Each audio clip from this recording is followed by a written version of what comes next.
어떻게 이 상황까지 왔는지 궁금하시죠? 한강이 내려다 보이는 펜트하우스의 거실은 적막했습니다. 제1장 차가운 한강의 기억 그리고 금색의 성체.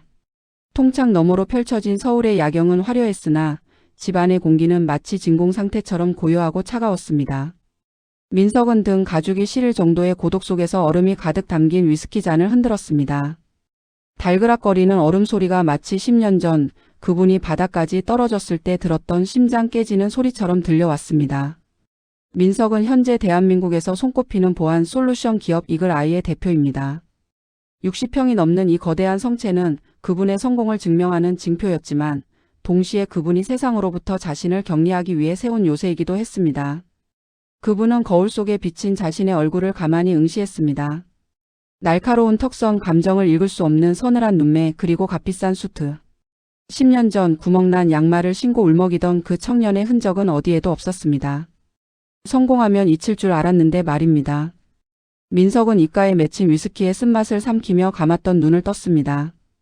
감은 눈꺼풀 안쪽에는 언제나 2016년의 그 겨울밤이 재생되고 있었습니다.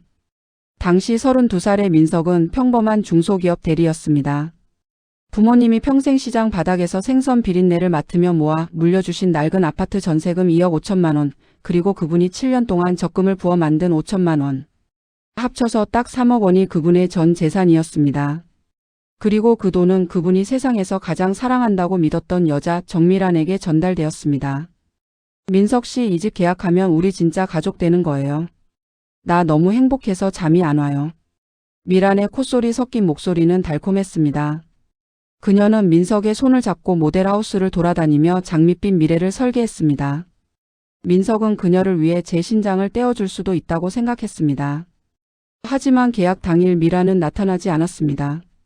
휴대폰은 꺼져 있었고 그녀가 살던 원룸은 이미 일주일 전에 비워진 상태였습니다. 경찰서 취조실의 딱딱한 의자에 앉아 민석님이 들은 말은 비수가 되어 꽂혔습니다. 이분 전문 꽃뱀입니다. 정미란이라는 이름도 가짜고요. 신분증, 재직증명서 전부 위조입니다. 아마 지금쯤 돈을 다 세탁해서 잠적했을 겁니다. 찾기 힘드실 거예요. 그날 밤 민석은 한강 다리 위에 섰습니다. 차가운 강풍이 뺨을 때렸지만 마음의 통증에 비하면 아무것도 아니었습니다. 부모님의 유산을 날렸다는 죄책감, 그리고 사랑을 난도질당한 수치심이 그분을 강물 속으로 밀어 넣으려 했습니다. 그때 그분의 주머니 속에서 진동이 울렸습니다. 미란이 유일하게 남긴 흔적, 그녀가 예전에 장난으로 찍어두었던 동영상이 재생되었습니다. 영상 속 미란은 민석의 지갑에서 몰래 10,000원짜리 몇 장을 빼내며 카메라를 향해 혀를 내밀고 비웃고 있었습니다. 바보 같은 사람. 진짜 믿네요. 그 비웃음이 민석을 살렸습니다. 죽기에는 억울했습니다. 아니, 죽더라도 이 비웃음을 처절한 비명으로 바꾸기 전까지는 죽을 수 없었습니다. 그날 이후 민석의 삶은 지옥과 같았습니다. 낮에는 공사 현장에서 등짐을 졌고 밤에는 피가 터지는 코피를 닦아가며 보안 프로그래밍을 공부했습니다. 잠은 하루에 3시간 이상 자지 않았습니다. 잠들면 미란의 웃음소리가 들렸기 때문입니다. 그분은 도끼로 무장했습니다. 타인을 믿지 않았고 오직 숫자와 코드 그리고 자본의 힘만을 믿었습니다. 10년이 흘렀습니다. 그분은 이제 누구도 함부로 건드릴 수 없는 위치에 올랐습니다. 하지만 그분이 고용한 사설 탐정들은 10년째 미란의 행방을 찾지 못하고 있었습니다. 그녀는 마치 공기 중으로 증발한 것만 같았습니다. 민석은 잔을 내려놓고 가사 도우미 업체에서 보내온 프로필 서류를 집어들었습니다. 최근 바빠진 스케줄 탓에 집안일을 돌볼 사람이 필요했습니다. 그분은 깐깐한 기준으로 업체를 골랐고 가장 입이 무겁고 성실한 베테랑을 보내달라고 주문했습니다. 서류 제일 윗장에 붙은 사진. 50대 중반쯤 되어 보이는 아주머니의 인자한 미소와 이순자라는 평범한 이름. 민석은 대충 서류를 넘기며 승인 사인을 했습니다. 다음 날 아침 벨소리가 울렸습니다. 민석은 가운을 걸친 채 현관으로 나갔습니다. 문이 열리고 한 여자가 고개를 깊게 숙인 채 서 있었습니다. 안녕하세요, 사장님. 오늘부터 일하기로 한 도우미입니다. 민석은 별다른 생각 없이 그녀를 지나쳐 주방으로 향했습니다. 거실 먼지 좀 닦고 냉장고 정리부터 하세요. 하지만 여자의 대답이 돌아오지 않았습니다. 민석은 이상함을 느끼고 뒤를 돌아보았습니다. 여자는 펜트하우스의 화려한 인테리어에 넋이 나간 듯 입을 벌리고 서 있었습니다. 그리고 햇살이 그녀의 얼굴을 비추는 순간 민석님의 손에 들려있던 커피잔이 바닥으로 떨어져 박살났습니다. 그 푸석푸석한 피부, 눈가의 깊은 주름, 싸구려 파마머리. 하지만 그 툭 튀어나온 광대뼈와 특유의 비열한 눈매는 민석님의 내리에 문신처럼 박혀있는 바로 그것이었습니다. 10년을 찾아 헤맸던 원수 정미란이 지금 자신의 집 거실에 서 있었습니다. 미란은 박살난 컵을 보고 당황하며 달려왔습니다. 어머 사장님, 죄송해요. 제가 얼른 치울게요. 그녀가 민석의 발치에 엎드려 바닥을 닦기 시작했습니다. 민석은 멈춰버린 심장을 억누르며 그녀의 정수리를 내려다보았습니다. 미란 씨는 민석을 알아보지 못했습니다. 10년 전 안경잡이 공대생은 온데간데 없고 눈앞에는 구름 위에 존재 같은 자산가가 서 있으니까요. 민석의 입술이 가늘게 떨렸습니다.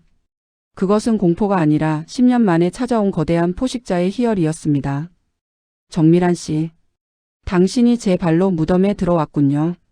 민석은 차갑게 식은 눈을 가늘게 뜨며 입을 열었습니다. 이름이 이순자라고 하셨습니까? 미라나 고개를 들고 가식적인 웃음을 지었습니다. 네 사장님. 편하게 순자 아줌마라고 부르셔요. 민석은 그녀의 눈을 빤히 응시하며 천천히 미소 지었습니다. 10년 전 그녀가 그분에게 지어주었던 바로 그 악마의 미소였습니다. 그래요 순자 아주머니. 우리 집에서 오래오래 일해 주셔야겠습니다. 그날부터 민석의 펜트하우스는 화려한 집이 아닌 한 여자를 서서히 말려 죽이기 위한 정교한 사형장이 되었습니다. 제2장 독사의 둥지 다시 시작된 공사. 미라는 거실 바닥에 엎드려 깨진 조각을 닦아내면서도 연신 곁눈질로 집안을 훑었습니다. 바닥의 대리석은 발바닥에 닿는 촉감부터 달랐고 천장의 샹들리에는 그녀가 평생 본 것 중 가장 거대했습니다. 그녀의 머릿속은 이미 청소 따위엔 관심이 없었습니다. 이 남자 보통이 아니네요. 라는 생각뿐이었습니다. 미라는 민석의 얼굴을 다시 한번 슬쩍 훔쳐보았습니다. 차갑고 단정하게 빗어 넘긴 머리, 핏이 완벽한 가운, 그리고 손목에 차고 있는 시계까지. 미란의 눈이 번뜩였습니다. 그녀는 가짜 이름으로 살며 수많은 남자를 거쳤지만 이 정도로 고귀한 향기가 나는 남자는 처음이었습니다. 10년 전 그녀가 배신했던 그 순진한 청년 이민석은 이제 기억 한 구석에도 남아있지 않았습니다. 그녀에게 민석님은 그저 새로 나타난 거대한 황금 알을 낳는 거위일 뿐이었습니다. 사장님 차는 어떤 걸로 준비해 드릴까요? 제가 건강차를 아주 잘 따리거든요. 미라는 일부러 콧소리를 섞으며 물었습니다. 민석은 소파에 깊숙이 몸을 묻은 채 그녀의 일거수일투족을 관찰하고 있었습니다.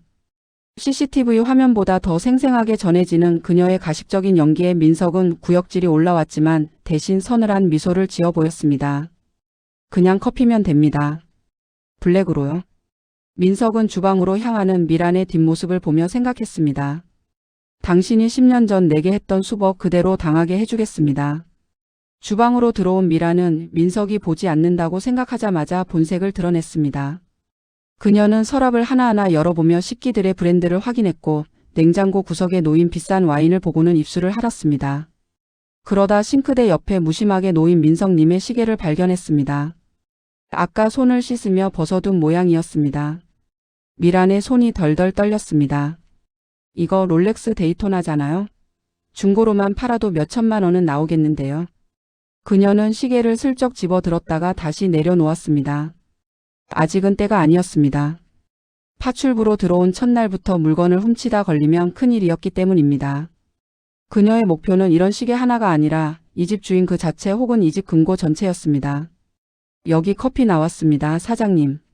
미라는 정성스레 내린 커피를 테이블에 내려놓으며 은근슬쩍 민석의 무릎 근처에 몸을 밀착시켰습니다. 싸구려 향수 냄새가 민석님의 코끝을 찔렀습니다. 아주머니 손이 참 곱네요. 파출부 하기엔 아까운 손인데요. 민석의 낮은 목소리에 미라는 얼굴을 붉히는 척하며 가슴팍을 살짝 열어젖혔습니다. 어머 사장님도 참. 제가 고생을 좀 하긴 했지만 그래도 관리엔 신경을 쓰거든요. 혼자 사시는 분이 이렇게 멋지시니 제가 자꾸 눈이 가네요. 민석은 속으로 차갑게 비웃었습니다. 10년 전 미란이 그를 유혹할 때 썼던 가련한 척하며 유혹하기 전략이었습니다. 민석은 지갑에서 5만 원권 3장을 꺼내 미란의 앞치마 주머니에 직접 찔러 넣어 주었습니다. 손끝이 그녀의 허리춤에 닿자 미란은 몸을 가늘게 떨며 민석님을 빤히 바라보았습니다. 앞으로 잘 부탁한다는 의미입니다. 우리 집엔 귀한 게 많으니까 아주머니가 각별히 신경 써주셔야겠습니다. 그럼요, 사장님. 저만 믿으세요. 제가 이 집을 사장님 마음처럼 깨끗하고 소중하게 관리해 드릴게요. 미라는 주머니 속에 빳빳한 현금 감촉에 전율했습니다. 그녀는 민석이 자신에게 완전히 반했다고 확신했습니다. 이 남자 보기보다 정에 굶주렸나 보네요. 돈은 많고 여자는 모르는 타입이에요. 10년 전 그 멍청이랑 딱 똑같네요. 하지만 미란이 모르는 것이 있었습니다. 민석이 준 그 5만 원권 지폐에는 눈에 보이지 않는 특수 형광 물질이 묻어 있었고 그녀가 만진 모든 손잡이와 서랍에는 그녀의 지문을 채취하기 위한 나노 분말이 뿌려져 있었습니다. 미란이 청소 도구를 챙겨 안방으로 들어가자 민석은 태블릿 PC를 켰습니다. 화면 속에는 미란이 거실 화장대 앞에서 민석님의 향수를 제 몸에 뿌려대며 춤을 추는 추악한 모습이 실시간으로 송출되고 있었습니다. 민석은 무선 이어폰을 꽂고 나지막이 읊조렸습니다. 공사 시작하세요, 정미란 씨. 당신이 더 깊이 빠질수록 추락할 때 비명은 더 커질 테니까요. 민석은 비서에게 전화를 걸었습니다. 이 비서 금고에 가짜 다이아몬드랑 채권 뭉치 준비해둬요. 그리고 사채업자들한테 연락해서 정미란이라는 이름으로 빚 독촉 흘리세요. 이 여자가 막다른 길에 몰려야 내 금고를 털 생각을 할 테니까요. 미라는 안방 침대 시트를 갈며 화려한 천장을 올려다보았습니다. 그녀의 눈에는 이미 이 집이 자신의 것인 양 욕망이 가득 차 있었습니다. 인과응보의 톱니단 바퀴가 돌아가기 시작했다는 사실을 꿈에도 모른 채 말입니다. 제3장 막다른 골목의 쥐 금고를 향한 갈망. 미란의 일상은 며칠 만에 천국에서 지옥으로 급변했습니다. 펜트하우스에서 호사스러운 파출부 노릇을 하며 민석을 유혹할 궁리를 하던 그녀에게 잊고 싶었던 과거의 그림자가 다시 엄습한 것입니다. 어이 정미란. 너 강남 펜트하우스에서 파출부 한다며? 돈 냄새 기가 막히게 맡았네? 퇴근길 아파트 후문에서 기다리고 있던 덩치 큰 사내들이 그녀를 가로막았습니다. 불법 사설 도박장에서 끌어다 쓴 사채 이자가 어느새 눈덩이처럼 불어나 있었던 것이죠. 민석님이 뒤에서 정보를 흘린 줄은 꿈에도 모른 채 미라는 사색이 되어 손을 저었습니다. 아니에요. 거긴 그냥 일하러 가는 곳이지 제 돈이 어디 있겠어요. 일주일 주마. 그 집 사장 지갑을 털든 몸을 팔든 해서 가져와. 아니면 내 장기라도 팔아야 할 테니까. 사채업자들이 침을 뱉고 사라지자 미라는 바닥에 주저앉아 벌벌 떨었습니다. 일주일. 그녀에게 남은 시간은 그뿐이었습니다. 이제 서서히 유혹해서 안방마님 자리를 꿰차겠다는 느긋한 계획은 사치에 불과했습니다. 당장 민석님의 금고를 열어야만 살 수 있는 처지가 된 것입니다. 다음 날 미라는 작정하고 민석의 집으로 향했습니다. 그녀는 민석의 서재 주위를 맴돌며 기회를 엿보았습니다. 민석님은 일부러 그녀가 들으라는 듯 전화 통화를 하며 서재 안쪽의 벽면을 만졌습니다. 아, 이번에 낙찰받은 5억짜리 다이아몬드 말입니까? 예, 서재 금고에 잘 보관해 두었습니다. 보안이 워낙 철저해서 걱정 없어요. 5억. 그 단어가 미란의 귀에 박히는 순간 그녀의 눈동자가 광기로 번들거렸습니다. 5억이면 빚을 다 갚고도 남은 생을 호화롭게 살 수 있는 돈이었습니다. 민석은 서재를 나오며 일부러 미란 씨와 어깨를 부딪혔습니다. 미란은 기회를 놓치지 않고 민석님의 품에 무너지듯 안겼습니다. 어머 사장님. 죄송해요. 제가 요즘 잠을 못 자서 어지러움이 심하네요. 민석은 미란 씨의 어깨를 감싸 안으며 그녀의 귓가에 낮게 속삭였습니다. 잠을 못 자서 어쩌나. 아주머니가 쓰러지면 내 집 관리는 누가 한다고 말입니까? 잠시 여기 앉아서 쉬세요. 민석은 미란을 서재 의자에 앉히고는 주스 한 잔을 내밀었습니다. 그러고는 그녀가 보는 앞에서 서재 벽면에 그림을 밀어냈습니다. 그 뒤로 육중한 강철 금고가 모습을 드러냈습니다. 민석은 아무렇지도 않게 손가락을 움직여 번호를 눌렀습니다. 2-0-1-1-6-1. 미라는 눈을 부라리며 그 숫자를 머릿속에 새겼습니다. 20만 1612. 2016년 12월. 그녀가 민석의 돈 3억을 들고 도망쳤던 바로 그달이었습니다. 하지만 탐욕에 눈이 먼 미라는 그 숫자의 의미를 파악할 여유가 없었습니다. 그저 금고가 열리며 뿜어져 나오는 푸른 빛과 그 안에 현금 뭉치에 넛이 나갔을 뿐입니다. 아주머니, 나 잠시 샤워 좀 하고 올 테니까 서재 정리 좀 부탁해요. 금고는 뭐 알아서 다치니까 신경 쓰지 말고요. 민석이 유유히 서재를 빠져나가자 미란의 심장은 폭주하는 엔진처럼 뛰기 시작했습니다. 샤워 소리가 들려오기 시작한 지 5분. 미란은 자리에서 일어나 그림 뒤에 금고 앞으로 다가갔습니다. 2016, 12. 떨리는 손가락이 버튼을 눌렀습니다. 띠링 마이너스 경쾌한 소리와 함께 금고의 육중한 문이 열렸습니다. 그 안에는 민석님이 말했던 눈부신 다이아몬드와 수천만 원 상당의 돈다발이 놓여 있었습니다.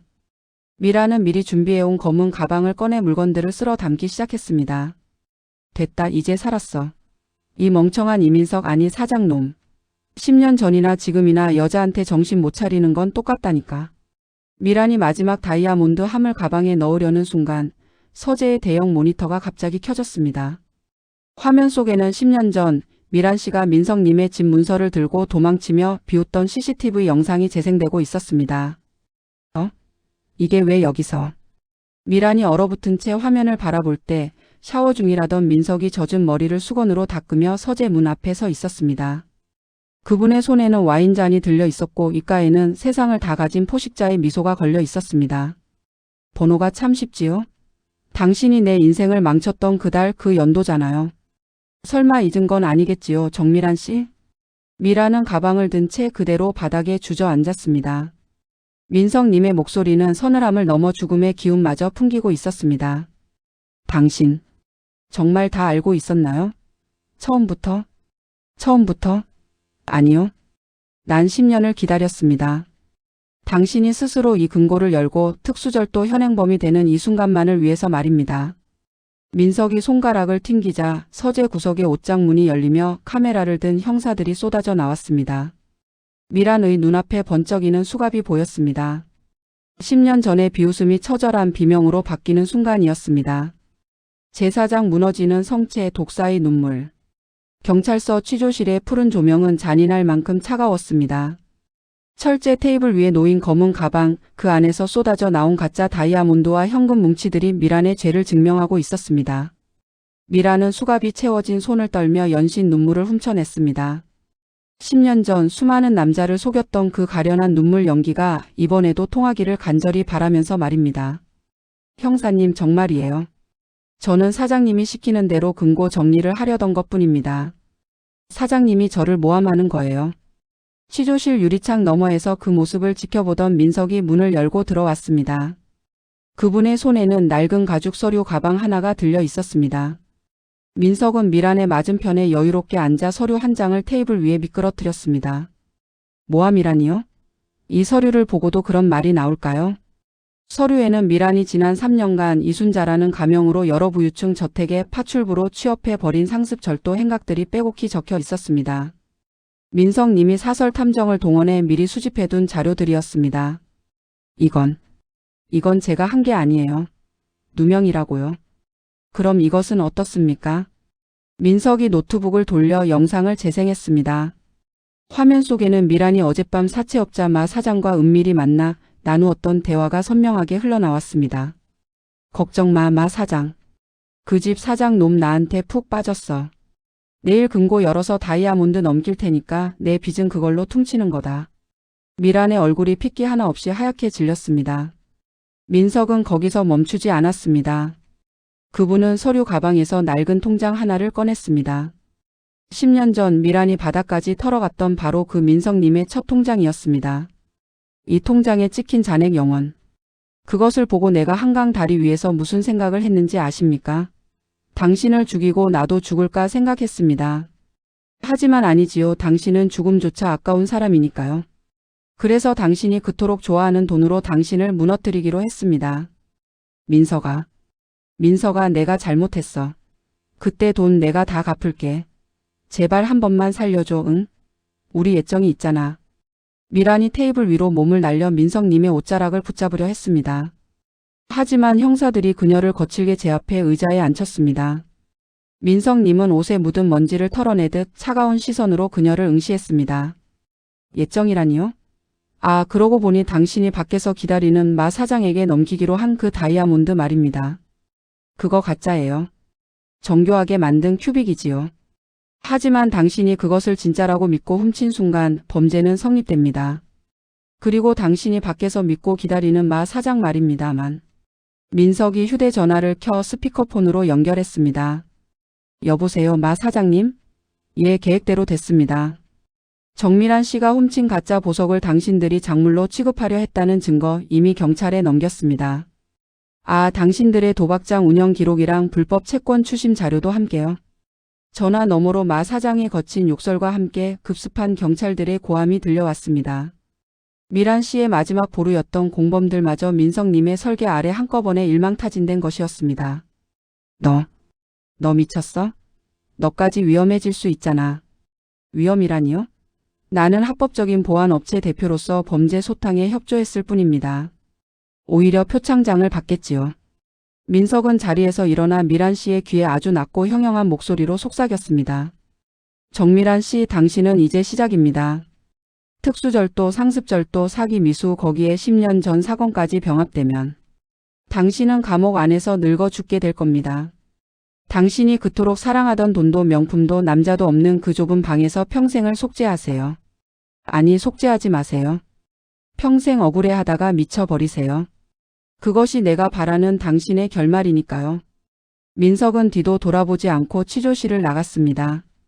등 뒤로 미란 씨의 비명 섞인 통곡이 들려왔지만 민석의 발걸음은 10년 만에 처음으로 솜사탕처럼 가벼웠습니다. 제5장 쇠창살 아래의 신기루 청산의 끝. 교도소의 아침은 펜트하우스의 아침보다 훨씬 일찍 그리고 잔인하게 찾아왔습니다. 미라는 딱딱한 마룻바닥에서 몸을 일으키며 습관적으로 손목을 더듬었습니다. 하지만 그곳에 있어야 할 수천만 원짜리 명품 시계 대신 푸르스름한 멍 자국과 이미란이라는 세 글자가 박힌 흰색 수감 번호표만이 그녀를 반기고 있었습니다. 이봐요, 이순자인지 정미란인지. 정신 안 차립니까? 오늘 노역장 청소 당번이잖아요. 방장의 거친 목소리에 미라는 소스라치게 놀라며 몸을 움츠렸습니다.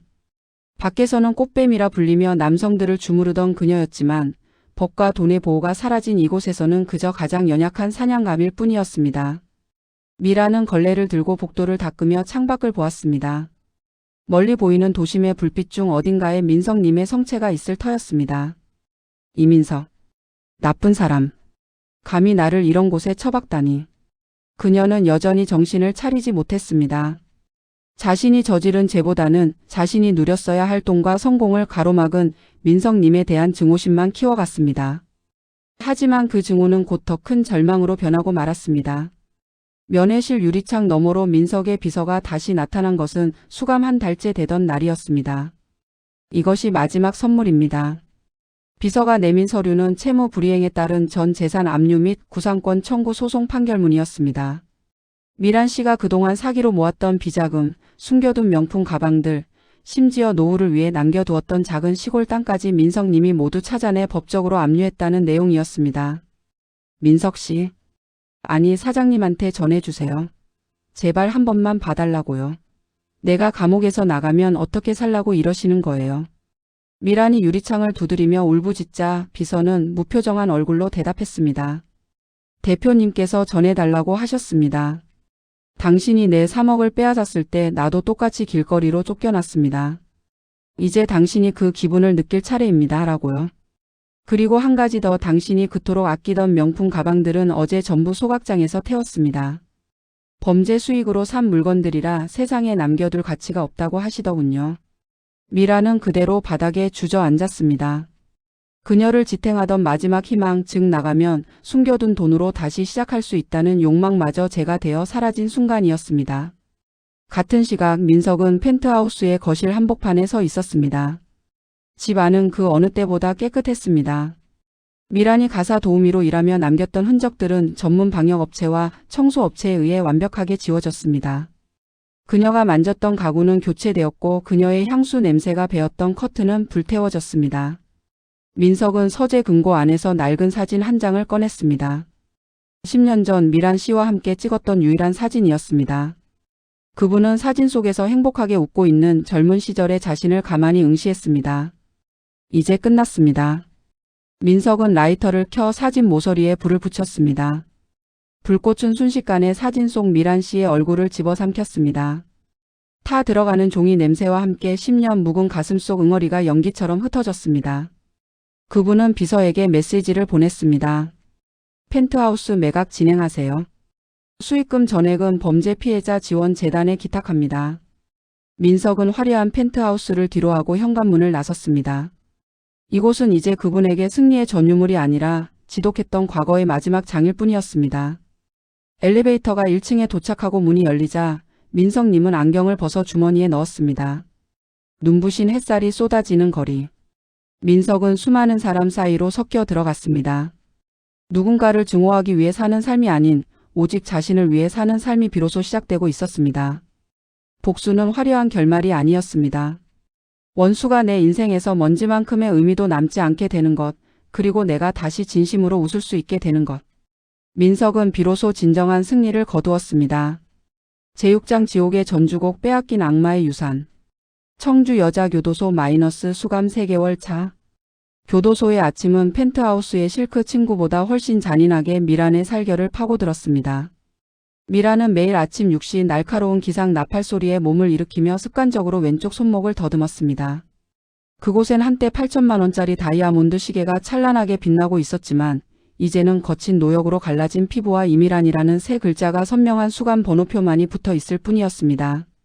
미란은 교도소 내에서도 꽃뱀이라는 낙인이 찍혀 조롱거리가 되었습니다. 특히 방장인 대구댁은 미란의 가식적인 콧소리와 우아한 척하는 몸짓을 무척이나 역겨워했습니다. 이봐요 정미란 씨. 당신이 밖에서 아무리 잘 나갔어도 여기선 그냥 절도범일 뿐이에요. 얼른 걸레 안 빨아요? 미란은 바들바들 떨리는 손으로 차가운 물에 걸레를 빨았습니다. 10년 전 민석의 돈으로 명품 가방을 사고 화려한 곳을 전전하던 그녀의 인생은 신기루처럼 사라졌습니다. 하지만 그녀를 진짜 미치게 만드는 것은 육체적인 고통이 아니었습니다. 바로 희망 고문이었습니다. 미라는 면회실로 호출될 때마다 민석이 자신을 용서하러 왔을지도 모른다는 헛된 꿈을 꾸었습니다. 하지만 유리창 너머에는 언제나 민석의 차가운 대리인인 이 비서가 앉아 있었습니다. 이것이 마지막 선물입니다. 정미란 씨. 이 비서가 내민 것은 재산 몰수 및 추징금 확정 통지서였습니다. 미란이 그동안 타인을 속여가며 숨겨두었던 차명 계좌, 가족 명의의 작은 아파트, 심지어 노후를 위해 묻어둔 시골 땅까지 민석님의 보안팀이 샅샅이 뒤져 법적으로 압류했다는 내용이었습니다. 민석 씨한테 말해줘요. 제발 한 번만 봐달라고요. 내가 감옥에서 나가면 어떻게 살라고 이러는 거예요. 다 가져가면 난 길거리에서 죽으라는 소리밖에 안 되잖아요. 미란이 유리창을 두드리며 울부짖자 이 비서는 아무런 감정 없는 눈빛으로 대답했습니다. 대표님께서 전해달라고 하셨습니다. 당신이 내 3억을 빼앗았을 때 나도 길거리에서 죽음을 생각했습니다. 이제 당신이 그 절망을 이자로 2000배쯤 불려서 경험할 차례입니다. 라고 말입니다. 미라는 그 자리에서 실신하듯 주저앉고 말았습니다. 민석은 단순히 그녀를 감옥에 보낸 것이 아니었습니다. 그녀가 출소한 뒤에 1분 1초까지도 완벽한 무해 상태로 되돌려 놓은 것이었습니다. 제7장 인과응보의 완성 가짜와 진짜의 교차. 민석의 펜트하우스 마이너스 철거의 날. 미란이 수감된 후 민석은 자신의 펜트하우스를 정리하기 시작하셨습니다. 이곳은 미란을 낳기 위한 화려한 덫이었고 이제 사냥이 끝난 덫은 폐기되어야 마땅했습니다. 민석은 거실 한가운데 서서 가구들이 하나둘씩 나가는 모습을 지켜보셨습니다. 그때 짐을 옮기던 인부 중 한 분이 소파 밑에서 낡은 귀걸이 한쪽을 발견해 가져왔습니다. 미란이 유혹의 밤에 일부러 흘리고 갔던 싸구려 큐빅 귀걸이였습니다. 민석은 그 귀걸이를 손바닥 위에 올려두고 가만히 응시하셨습니다. 가짜였지요. 당신의 인생도 당신의 눈물도 당신이 훔치려던 내 다이아몬드도 말입니다. 사실 미란이 금고에서 훔쳤던 다이아몬드와 현금 뭉치는 민석이 정교하게 제작한 가짜였습니다. 하지만 법적으로 절도의 의사를 가지고 물건을 취득한 순간 범죄는 성립됩니다. 민석은 그녀가 가짜의 목숨을 걸고 진짜 인생을 도박판에 던지게 만드신 것이었습니다. 민석은 금고 안쪽 깊숙한 곳에서 낡은 종이 한 장을 꺼내셨습니다. 10년 전 재산을 날리고 한강 다리 위에서 쓰셨던 유서였습니다.